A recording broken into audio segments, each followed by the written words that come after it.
And he knows the cost of the cars will go up from his tariffs because he's threatened the car manufacturers not to raise them. News Nation, by the way, also told tonight that when the president spoke with the automakers earlier this month, he warned them not to raise prices.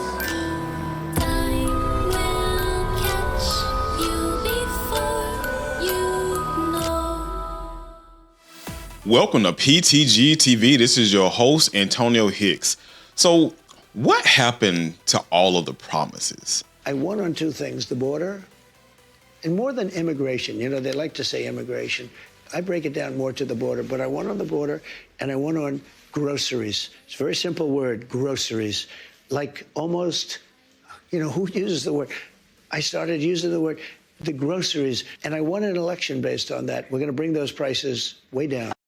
We at this impasse now to where I'm trying to figure out during all of the campaigning last year and all of the speeches that the inflation is so high and it's because of Biden that we have this Sleepy Joe because we have this downturning economy and things aren't getting any better.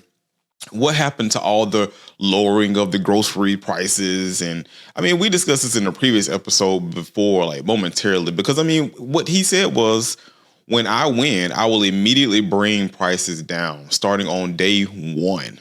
Day one. I mean, that's stupid. You know, day one. Y'all get what I'm saying.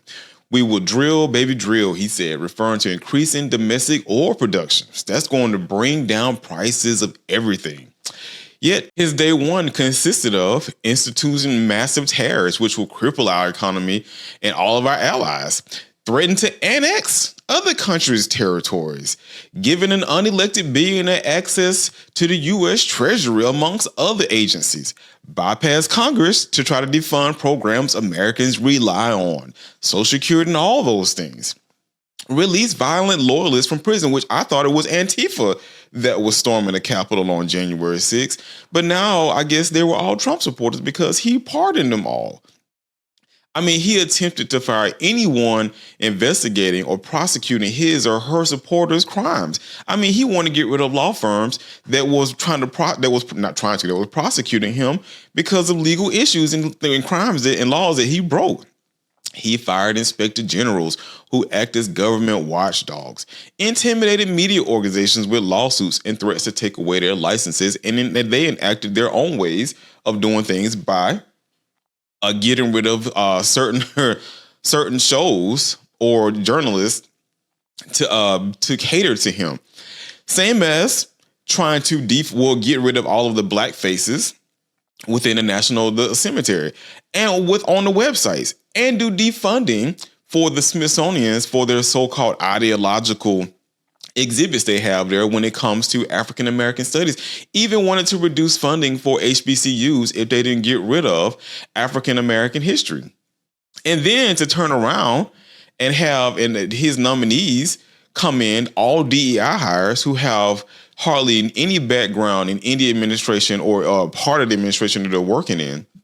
From Pete Hegseth, Secretary of Defense, who has hardly any military rank in his background, paid women to keep quiet about assault allegations against him. Problem with alcoholism, which we saw when he was accused of doing his single thing, how he looked drunk coming off the plane. No locations, no routes, no flight paths, no sources, no methods, no classified information. Wants no women in combat roles and gay and transgender troops out of the military altogether. Then you got RFK Jr., of Health and Human Services, who's an anti-vaxxer. Clear evidence of mental health problems that he has, which, I mean, we've seen that before. Sexual assault allegations against him as well, too, from former babysitter. Cash Patel, director of the FBI, no requisite experience for the job itself, none whatsoever. None. Now, they said this is about black folks. And what they didn't say specifically black people, but you know it was about black people, but black people and women. That the higher roles that we have, we don't deserve to be there. Because they said the same thing about Kamala, that she slept her way up to the hot top and she was a DEI hire, which I made a whole video on that because it pissed me off, because I was like, how she sleep with 4 million people? Like, people had to get out and vote for her.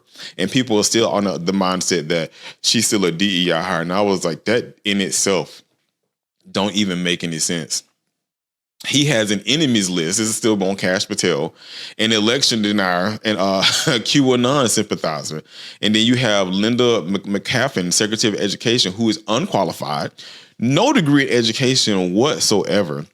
Lied about having a degree in education to get on the board of educations, facing a lawsuit alleging she enabled the sexual abuse of boys while she was head of World Wrestling Entertainment. Then you got Tulsi Gabbard, Director of National Intelligence, has repeated Russian propaganda and taken pro-Assad positions, which raises questions about her loyalty. And I mean, it can just go on and on, avoid over Hood having no experience in dealing with housing or anything. And it's, again, we could talk about everything that his administration is doing, which we are going to.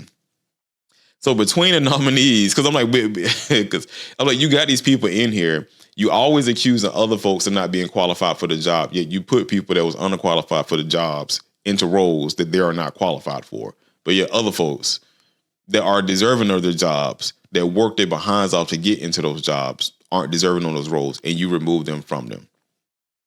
So between the nominees that's in his cabinet and him attacking other countries, how in God's name is he helping to lower prices for the American people who put him into office to do so? The stock market itself is showing how it feels about him and his tariffs and what it's going to do to the very people that he said he was going to help out. We are watching Wall Street as investors brace for Trump's looming tariffs on auto imports. The president is expected to unveil the new duties today. By today's closing bell, the Dow dropped more than 100 points. General Motors and Stellantis each fell more than 3%. Seen the groceries and all the other prices increasing almost across the board.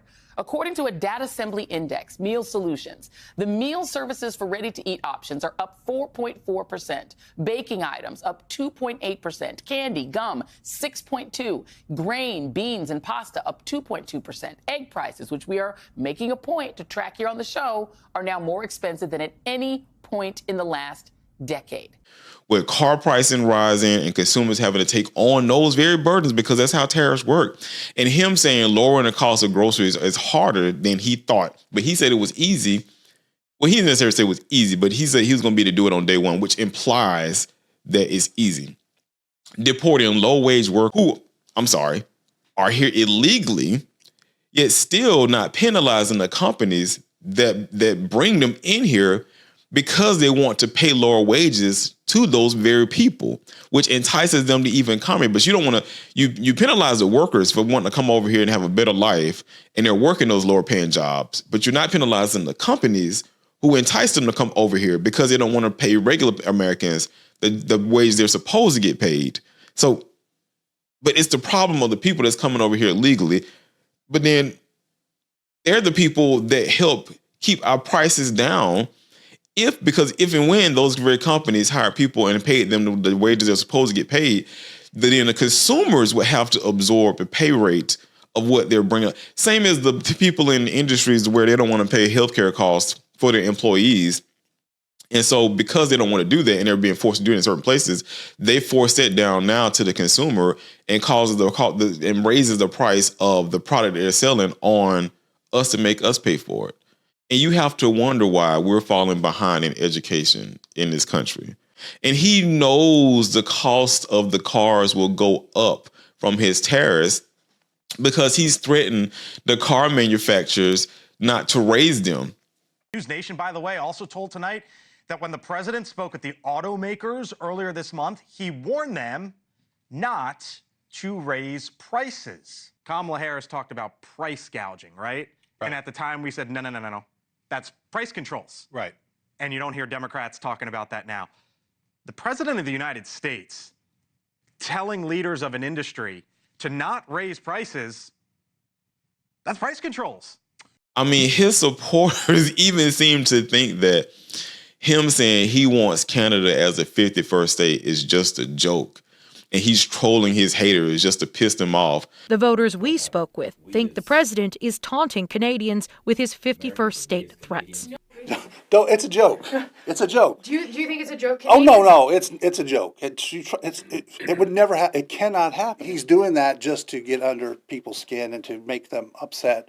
But that's just sort of his mantra. But as we've seen, he's very serious about the stuff that he says. I mean, he sent J.D. Vance and his wife over to Greenland because he wants to take over another sovereign nation, stating that it's for national security. And you know who else said that? Yep. Russia. But I will repeat, Russia's interests, our citizens' safety, is absolute. So when I look at the election and I have to determine his supporters, it's hard to say why some of them were voting for him. Like, clearly some were racist, because we do see a lot of racist people out there. I mean, we've always seen them, but they came out the closet. I mean, they came out the closet when it was once he got into office, which I appreciate that. Like, a lot of people didn't appreciate. I'm like, I appreciate it because it helps me to know who the enemy is versus them hiding in the shadows. I mean, y'all see I've been playing Assassin's Creed for y'all that's in the video games, and of course you do most of your kills in the shadows. That's how I felt, especially being in corporate for so long, that a lot of people that don't like a lot of these workers, they keep all this stuff and say all this stuff in private, which some of them still do. Like, they play the game very well, but in secret, in private, they don't typically like some of the brown people that's in their organization, which is why they're so quick to let them go. I mean, which is why they were so quick to get rid of the whole DEI program. Like, if it was something that you valued, then, and it was actually helping to grow which it was helping to grow the company and entice people to come in there and work, it's like, well, why would you get rid of it? Like, why would you get rid of that program? So, but then when I think about those racist people, I'm curious about the Black, Latin, Indian, and Asian supporters. Like, I'm curious as to their reasoning.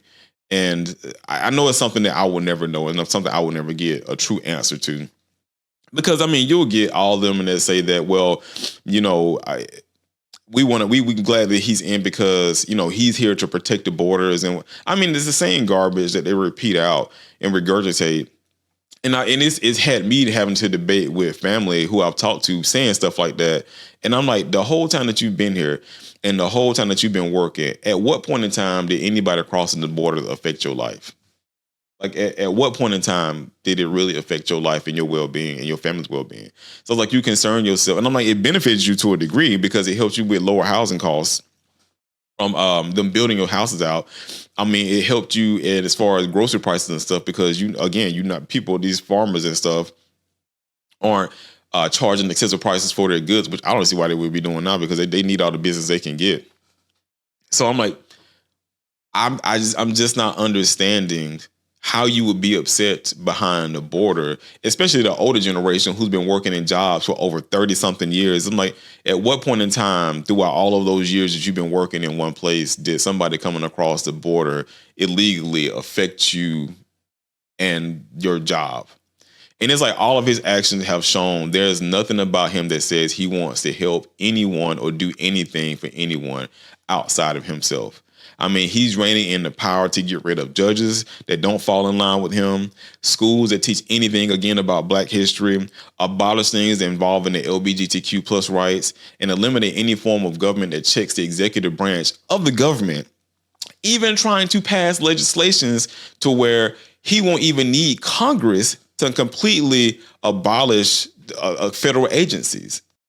If Donald Trump or Elon Musk decided that an agency and its operations was unnecessary, under your bill, they could just eliminate it. Is that correct? So he wants to get rid of all checks and balances to be free to be the king that the Supreme Court allowed him to be. And it's so bad globally that you have three nations that have been at odds with each other for decades have come together to fight the great US of A. I mean, you got South Korea, Japan, and China forming their own union to beat the dog shit out of the US. You got Europe and Canada are now retaliating against creating trade agreements with other countries moving ahead without the US. Countless are the friendships across the Atlantic. And because of this collective experience of the last, well, almost 75 years, so many Europeans feel utterly disheartened by the announcement from the United States. Let me be clear, Europe did not start this confrontation. We think it is wrong. But my message to you today is that we have everything we need to protect our people and our prosperity. So again, with all that he's doing to separate the U.S. from global trade, which I'm with us doing more as far as manufacturing and production here in the U.S. I'm with not sending so many corporate jobs overseas and you hiring more U.S. workers. Because, I mean, we're seeing a massive layoff here in the U.S. in the job market. And you can talk about how all these jobs are being created, but they're not, a lot of them are not livable wage paying jobs.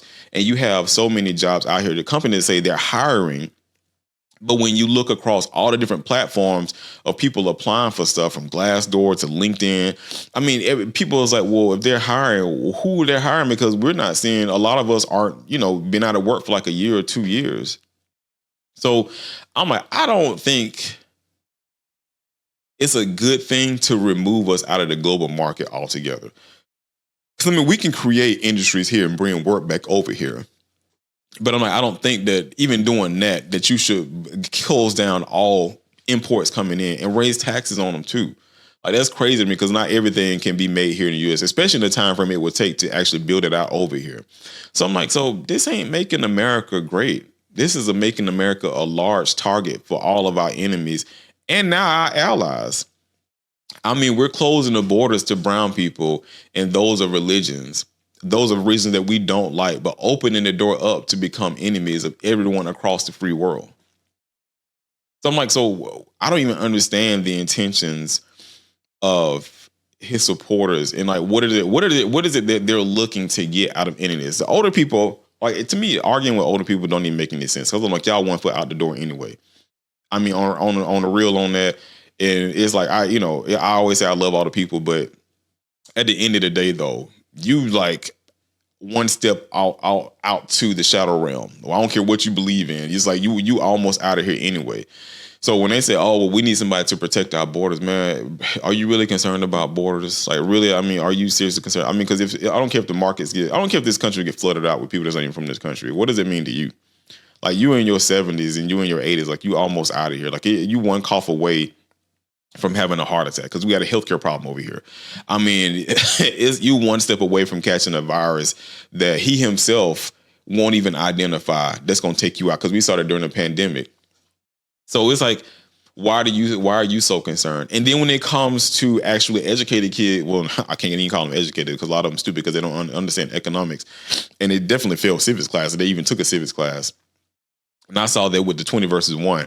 And I talked about it on another video too. But it's like, the college age kids, I'm like, why are you jumping on his bandwagon when you yourself need work?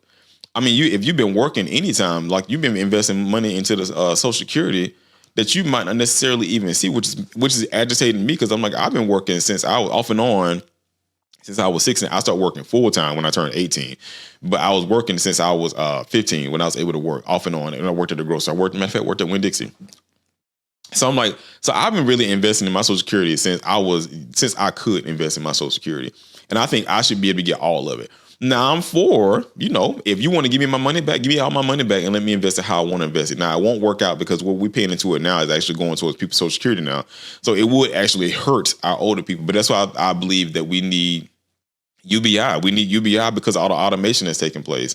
Like, I saw somebody make a post today. I'm not even going to post this person's name or post a post anyway.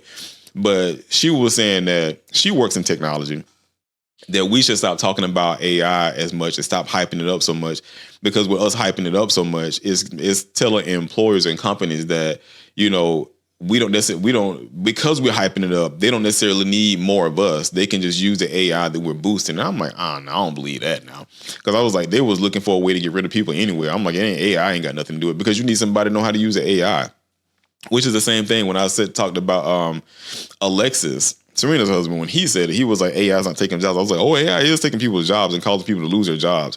And I'm like, now, of course, we have to come up with new ways and avenues on doing work.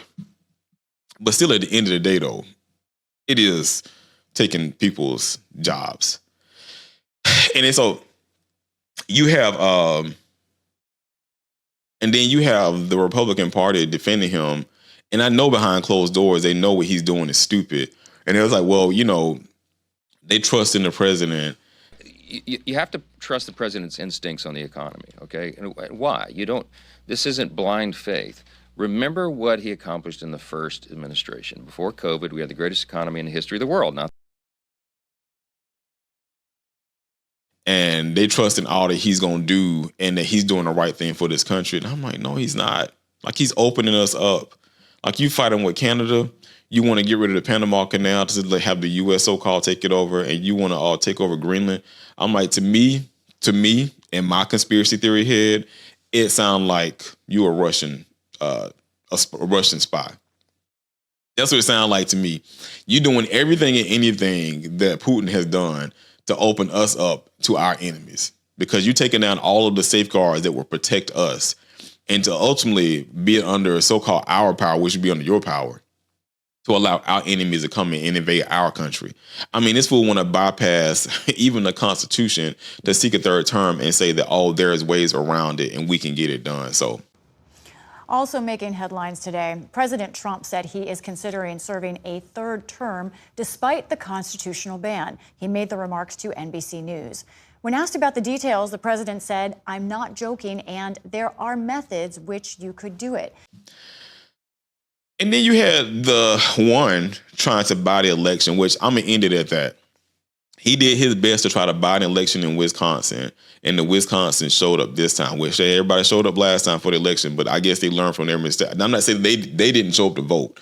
I'm just saying I'm glad somebody didn't allow him to use his money to beat them out, and they actually voted the right way this time around. And I say they voted the wrong way this time. I guess I should correct that. They've showed up to vote and get the right person in, not the right way, get the right person in and not let this troll come in to help him out. So my question to all of it is this your king? Is this who you wanted? And if it is, welcome to your new king, and welcome to the damage that he's going to do to you and to your retirement.